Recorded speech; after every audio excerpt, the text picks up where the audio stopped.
Elliotte, great reporting as always on the Shea Weber news. What can you tell us right now about Shea Weber's hockey future? Well, I think at the very best, it's unclear, Ken. I think that's the best way to put it. But I think now, if you look back at some of the things that happened at the end of Game 5 as Tampa won the Cup, there were some great camera shots of Weber with tears in his eyes, and when he was on the ice, a number of teammates went over to him to make sure they consoled him, and it certainly looked different. And I don't know if he ever told his teammates that he was thinking that this could potentially be it for him.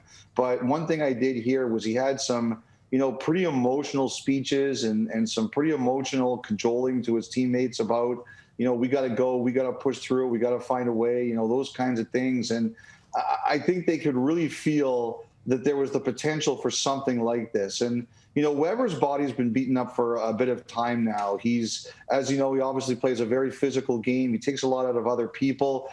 He's had some real foot and ankle problems on his left foot going back a few years now. He missed some time a couple of years ago. He missed some time last year. He had surgery there a couple of years ago. He had right knee surgery a couple of years ago. His thumb was injured this year. And after I published the first article tonight, someone reached out to me and said, don't discount the seriousness of that particular injury too. I just think he's so beaten up right now, and his body's been through so much that, at the very least, we're talking about a break here. Now, I know Renaud Lavoie, he reported tonight it was going to be a year. I don't know. All I was just told it was uncertain, and it possibly could be the career.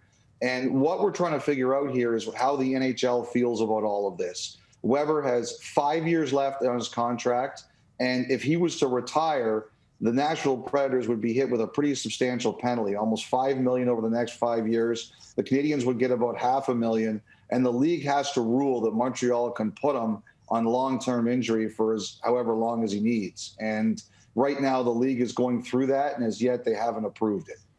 How long do you expect the approval or disapproval to take place between all parties involved? That's a great question, Ken, because nobody would answer that question.